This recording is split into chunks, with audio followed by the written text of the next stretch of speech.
This is Sarah Leslie with Go All In, helping entrepreneurs live the life they want to live right now, making the money they want to make the way they want to make it, while also living a rich and full life outside of their business. True personal freedom. Let's go. Hey, you guys, thanks so much for joining me for today. I'm so glad to be here and I'm so glad that you are too. Today's topic, we're going to jump right in, is how to increase sales quickly and easily. And my answer for you is to embrace sales. Here's the thing, I have been listening to conversations for the last several years. And the number one thing that I hear consistently over and over when I'm looking to find out what's going on with entrepreneurs, what is the difficulty or the fear with entrepreneurship, and even folks that are still like wishing to make that leap, the number one thing is their discomfort with sales. And listen, I totally get it. I too, for the first few years, felt very unsure with myself around the topic of sales. And we're going to dive into why that is, what to do about it, and then some super simple, practical things to double down on to help you actually easily and quickly increase your sales and embrace sales. And again, right, all of the work, the tips, the topics that I'm talking to you about, I'm coming to it from a place of how to allow your life and therefore also your business to feel in alignment, to feel in integrity, in your authenticity, that you can operate from the place of authenticity within you in all the areas of your life, including sales. Okay. And I want that to be sustainable for you over time. And the most efficient and effective way for anything to be sustainable over time is to be able to attend to it at the deepest level. When we just pretend or fake liking sales, it's actually incredibly hard work. It's actually harder work than hating sales. Pretending to like sales when you really hate sales, as you could tell, right? That's going to be harder work. So the most easeful place to rest when it comes to sales is actually creating a whole new framework. Just literally creating a whole new paradigm for which to operate, right? So that when you wake up in the morning and you go to your business, you're just doing it versus trying to do it. Everybody with me? Okay. So when you hear the word sales or selling, what comes up for you? Immediately, what is like your first instinctive reaction when you hear the words, just the words, sales or selling? Okay. This information, if you're doing this to really like learn and level up, I would encourage you to write these things down and answer this question for real, right? This cord is bothering me. Really answer the question for yourself, like understand, right? Because it's all about awareness. When we don't really know what's going on with this, but we just have this uncomfortable feeling around sales, but we don't really understand why, like really understand why, then we are literally operating in the dark. Okay. So you have a feeling, something like, ugh, I don't like sales. And that then permeates throughout you, throughout your business, throughout your sales calls. And honestly, that feeling goes throughout your whole experience, throughout your life. Because when you don't feel good about something that you think you should feel good about, or you know you need to feel good about, it impacts every part of you. So this is the core work for most people right here, awareness. And you getting clear with how you truly feel about sales and selling in your business. And if you're not yet in your future business, how you're already projecting and or knowing you feel about sales and how you can imagine feeling once you're actually trying to sell your offer, whatever you sell. So, that being said, most people have feelings. I actually ran a masterclass on this yesterday, and a lot of the words that came up that people described, we had yuck, uncomfortable, confusing, challenging, leaves them feeling uncertain and unclear about what they're doing. Okay. So, chances are you can relate to that. Goodness knows I definitely can. Again, for the first couple of years of my business, it was so painful, this whole topic of sales, and really like trying to figure out how to do it in a way that would actually feel good seemed to just totally escape me. So, this is the work right here, this awareness, and then dealing with all of those feelings, right? And the thoughts and the beliefs that are attached to those feelings. So, I want you to then go and think about, where do those feelings actually come from, right? What thoughts and beliefs are they actually attached to? This is the work I do with people, by the way, right? It can sound really easy at first, and to really like get down and do the actual like clearing and reconstructing a new paradigm, that part is like very difficult. And I myself could not figure it out. So, what is the struggle really, right? Well, here's what we think the struggle is, and it's not. But mostly we'll go to thinking, well, I'm still early in my business, or I haven't focused enough on marketing, right? And I hear this from people who are like years into their business, and they'll say things exactly like, well, I've spent a lot of time working on this and this and this, and I just haven't put a lot of attention into marketing. Content creation, posting, creating an online presence, what have you. And that's why my sales are slowing, or that's why my sales aren't where I want them to be. Okay.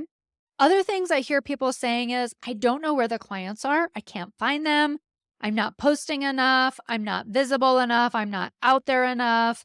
I don't really know what people need to hear. I feel really unsure about what I should be doing with my time, how I should be spending my time, etc. Okay. People also tend to think things like, I need a website, I need a business card, I need to go to 4 networking events a week. All of these external things that they want to then blame their lack of sales on. And I just want to tell you, it isn't any of those things. Now, I'm not saying that those things aren't useful, because of course they are. Like, of course. And it isn't any of those things that's the actual reason why you don't like sales and why your sales aren't doing well. Okay.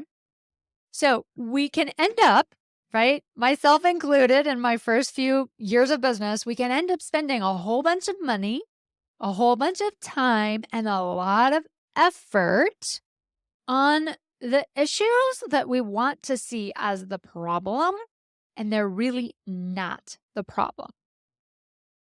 And a lot of people do. And honestly, this is like where I see a lot of entrepreneurs really making it or breaking it, is those that end up focusing on all of the external things versus those that go internal. Okay. And so here's the truth. It's always internal first. Like, the truth of the struggle for why you don't like sales, for why sales feel hard, for why your sales aren't where you want them to be, all of the things, that is internal first. Okay. So we've got to get our internal world sorted out first. For those of you only listening to me, I was pointing to my chest, and then I shifted to my head, right? For internal world, because it's really everything going on in our minds. We have to shift to the internal world first. And then from there, once that is sorted through, then we go to the external world and take action. Okay. And that's always how it works. You are always creating your world. And when you change your thoughts, your feelings, and your beliefs, you will change your results. This is just a fact. This is a huge concept that took me much longer than I wish it needed to really understand it. So you're either creating the results you want or you're counter creating results you don't want. And so the way that you counter create is by focusing on things that aren't the real problem and or by being stuck in the problem, right? The real problem and not being able to let it go. So, and just a way to think about that is you're counter creating through your limitations. Okay. And your thoughts and your beliefs are either representing the places that you're growing, expanding, or the places where you're limiting yourself. Those are all of our thoughts. Like we're always experiencing limiting thoughts, limiting beliefs. If you've heard that phrase in the coaching industry, it's a well overused statement. And the truth is, all of our beliefs matter and they're either creating or limiting. All of them. So, an example of you counter creating and thoughts that actually are the problem, the truth, right? When we're repeating things like, I don't think people will buy my offer, that is the problem. You believing that people won't buy your offer. You believing that there aren't people out there. You believing you don't know where the people are. You believing people won't buy your product or your service at the price you want to be paid for it. All of those are internal thoughts and beliefs that then impede your results. And here's the thing, right? I just want to like throw this in because I don't, I used to hear some of this stuff and think like, what? You mean working hard isn't going to get me there? Because like, I'm a hard worker. If you're anything like me, man, I worked my butt off in school and then went and got my career going in the social work field, became a therapist, a supervisor, and I worked so hard and I worked long hours and I produced massively until I quit and just basically burned out. And here's the thing, right? All of my offers, all of my messages to you is you don't have to do it that way. That's just one way. There's actually another way that is more easeful, a more direct path that actually allows us to be in the rest while also creating amazing results. Now, that is something that I learned in church, that you could like live in the rest of God. And at the time, I really had no idea what that meant. And it actually took for my journey, took me not being at church and actually getting coaching from someone outside of the church to actually teach me about God and how to be in the rest. So I'm not saying that's your journey. I'm just letting you know what my journey has been. And it's been a beautiful journey because I have this like very strong faith that got rooted in me at a very early age. And if you knew me before I was 30, like you knew I was really into all of that. And then I got to a point where I was like, this just really isn't working. Like I'm praying, I'm going to church, I'm doing all the quote right things, and I'm getting more miserable by the minute. So I had to radically shift what I was doing in order to get to where I am now. And I want to encourage you with my story. Here's the thing. You can work really hard and create really amazing efforts until you hit your ceiling. Okay. And your ceiling is going to be, in this case, right, is the amount of money you will allow yourself to make.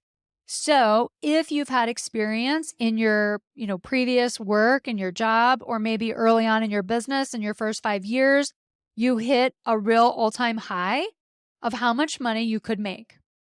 And again, the ceiling will be different. It could also be the same, but usually it will be different. And it's two different ceilings to make X amount of money working for someone and then making X amount of money working for yourself, because working for yourself and working for someone else are completely different skill sets. So you'll have a ceiling that is applicable to both of those. Now, in your business, you can work really hard, you can do all the right things, and eventually you will hit a ceiling for how much you believe you deserve to make and or how much you will allow yourself to receive. That's just a fact. Again, right? I mean, this happens all the time, and people are super confused for why it's happening. And there's actually a very clear, tangible reason. You've simply hit the ceiling of what you'll allow yourself to make. Okay, so moving on, I want you to now think about what are your current thoughts and beliefs that you are saying to yourself, either that are the truth of the problem or that you think are the problem, but they're actually external things. So they're not really the problem. So write down the external thoughts you're having and also the internal thoughts that you're having that are slowing your sales rate. Okay. Or limiting your cash flow, however you want to think about it. Be super honest with yourself. Like the more honest, don't try to like pull in like, oh, but I'm doing better or I can see how it could be better. Like, no, none of that matters because that isn't the real thing right now. So just look at the real thing so you can be honest with yourself. Again, this is so much of the work that I do one-on-one in my coaching program with people because it's actually very interesting how people learn to lie to themselves. We do it all the time. And we're either doing it because we're avoiding seeing what's really going on, or we've just grown into the habit, right, of seeing ourselves as something other than what we truly really are. It's totally fine. Everyone does this. And it's also not helpful. So like, I'm not advocating for it. I just want you to know this is a huge part of the work that I do with people is really just helping people to observe themselves for real, right? So that being said, take a look at what your actual beliefs and thoughts actually are right now around sales, around your business, around your growth, around how much money you're allowing yourself to make, and see what comes up. Feel free to drop it here in the comments. I would love to hear from you. Now, we know based on these answers to these two questions, you now know why selling is hard for you, why you're reluctant to embrace sales, why you're not embracing sales, what you think about sales. So why it's hard, and also specifically what's actually impeding your sales. And these are the things that need attention. These are the exact things that need attention inside of you. Okay. This is what I refer to as doing the internal work. Until you make the shifts in these two areas, you will continue to struggle with sales. And isn't that awesome to just like know that's how it works? Okay. So we've just uncovered awareness for you around why selling is hard, around why your cash flow is not what you want it to be. So now I'm going to take you through the shift, right? If that's the case, and this is why, right? I'm going to tell you even a little bit more why it's like that. Then what do we do about it? And where are we trying to get to? Like, what does it actually look like, feel like to be embracing sales from a genuine, authentic place that doesn't take a lot of effort? You have to change your concept of sales. It's very simple. You decide to change your concept of sales to something more powerful, something in alignment, something that feels authentic. Okay, again, this is internal work and it does take effort and usually time. And most people, like a high rate of people, I can't really give you a percentage, but I could just throw out there 90% of the people on the planet will need an outside party, i.e., a coach of some kind, right? A mentor to come in and help them to really see themselves in an honest way and be able to actually help you change your current paradigm. Because we can't usually see ourselves. And even when you can see yourself, it eludes you to be able to see how to change it because you've just literally been you this way for so long. Again, I was a professional therapist for 20 years and I could not do it on my own.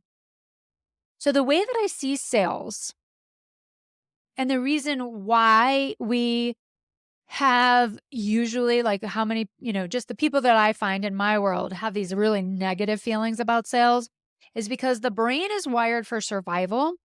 And so in order to help you survive, you will remember the bad experiences. And so in this case, you'll remember the bad experiences you've had with sales. And so instead of remembering the amazing experiences you've had with sales, because that is being wired for thriving, which is not our core nature, right? Our core nature is to survive. So you'll remember like that used car salesman experience. Okay. I have my own car salesman experience. Like probably 10 years ago, I was at, I think it was a Honda dealership, and I went in, a completely different human version of me 10 years ago, at least 10 years ago. And the guy took my keys and my driver's license to my current car, right? The keys to my current car. And we did a bunch of test driving and all the things. And then I said, cool, I want to go. He would not give my keys and my driver's license back to me. And we had to go through like talking to the sharks in the back and talking to this person and talking to that. And it was like, what is happening? I have held on to that experience for years. And it is one of the things that my mind will just immediately go back to when I think of sales. Now, it doesn't actually go back to it anymore, because in the last 2 years, I have radically shifted how I think about sales. So much that I could actually be here on this podcast talking to you about how to embrace sales. Okay. In a million years, 5 years ago, 10 years ago for sure, but even 3 years ago, I would have never predicted that I would be here telling you and talking to you about this topic. Okay. So, on the flip side of the bad experiences that you've had, where your mind is going to be like so sure it never gets you in that situation again, it won't even let you get on a call where you're like, I think I might really want to work with this person. Your brain will be like, yeah, but that really bad experience, beware. Okay. This is just how it works. The more you know, the better educated, conscious decisions you can make. So, on the flip side, you want to be consciously training and conditioning your mind to have a thriving paradigm for sales. So, in this case, I want you to think about your favorite teacher. Because listen, your favorite teacher sold you. You didn't know that they were selling you, and they were. Okay, my favorite teacher was Mr. Droz. Mr. Droz, I loved. He was like the best. And he sold me. I don't even remember like what class he actually had to teach, but he taught some electives and I loved him. And therefore I took his electives, which happened to be psychology, whatever they called it actually in high school, I don't remember, and sociology. And what did I major in college? Yes, social work. Okay, like hugely inspired and influenced from Mr. Droz. Also, my dad, who I like, they're like the same kind of personality, the same kind of vibe that I had around them. And they both sold me on so much of the things that they thought and they believed. Okay, I would go and hang out with Mr. Droz like over lunch and after school. Again, he was selling me. He wasn't like out to insult me, right? That's not the intention. But at the end of the day, we're selling each other all the time. Okay. It's just a way of thinking about life. You're always being sold to and you're always selling, including to yourself. So when you're now creating this new paradigm, right? Write down how that teacher made you feel. What thoughts and feelings did you have when you were around that teacher? What kind of beliefs did you see yourself forming as a result of being in relationship with this teacher? This is your new paradigm. Inside of this new paradigm, I want you to know that your business is a beautiful, amazing creation coming out of you. Okay? It isn't just a business. So boring. Okay. When you think about other businesses, right? You think about the businesses that light you up. Okay. Now, you could think of like the grocery store. I mean, not to like put any grocery store down because they're all very valuable at different stages in life. And I'll just keep it vague to say, I used to shop at X grocery store. It was uninspiring. Okay, because I actually really wanted to be shopping at Y grocery store. And I was like, oh man, I can't wait till one day when I make so much money and I'll be able to actually shop at Y grocery store. Mhm. Listen. You want your business to be the Y grocery store, and you want to start thinking about your business in that way. So right now, you might feel like X grocery store. It's okay. Love X grocery store. It's very valuable. There are a lot of people that shop there. It provides an amazing service. They're still really good. Your heart just desires to be thriving. That's what is intended. That is literally how you've been designed, is to desire to thrive. This is a beautiful thing. I know you might see it as a problem, and it's not. So, your business is a beautiful masterpiece. Treat it as such, okay? And when you treat it as such, you will strengthen the thriving paradigm also around sales. Because when you see and you believe that you are offering what is equivalent to Y grocery store and it lights you up, you could just talk about it for days. And when you then come into interaction with other humans, you just can't wait to talk about Y grocery store, your masterpiece, your beautiful, amazing business. And it is from this space inside of you that you will just simply easily talk about what you offer. And you will just easily talk about what it's like to work with you. And you will just easily invite people to have a conversation with you called a sales call, right? I don't call my calls anymore sales calls. And initially, it can really help to be super clear with yourself. It is a sales call. That's what's happening when you're talking to someone about your business who's a good fit for you and you're offering to help them. It is a sales call. I'm going to talk in a future episode about how to show up as a leader when you're having these types of conversations in your business, really all the conversations you're having in your business, and especially sales calls. You must show up as the leader. This person who loves their business and is so inspired by their business, so inspired by their people who are coming in to have these sales conversations with them. And you just naturally, organically, it flows from you. Now, the only reason it doesn't flow from you right now is because you have a bunch of fears and insecurities and uncertainties that are bubbling up inside of you from the past survival experiences that your brain is like, remember how this felt and remember how this felt and remember this experience and don't ever get yourself in any of those situations again. Okay. And how that happens, you guessed it. It's way, way, way, way back between like 0 and 7 and the future subsequent adolescent years when you were in school, right? You were so unsure of whether or not you were going to know the right answer when the teacher called on you, and whether or not you were going to be one of the ones picked for the team in gym class, right? There's all of these like fears and insecurities that pop up in us at this early age in life. You didn't know whether or not that girl or guy liked you back, and you were so fearful of being rejected. And so you just like never wanted to talk to them. All of those same feelings are so easily accessible until you have actually looked at them and released them. Okay. Again, that has to be really conscious work, which is what I do in the one-on-one with people. We consciously look at those thoughts, those feelings, those experiences that are contributing to the way you think about things now. And again, this is just a fact, right? This isn't like for some people, doesn't just happen sometimes. It's for everyone and it's always going on, mostly unconsciously.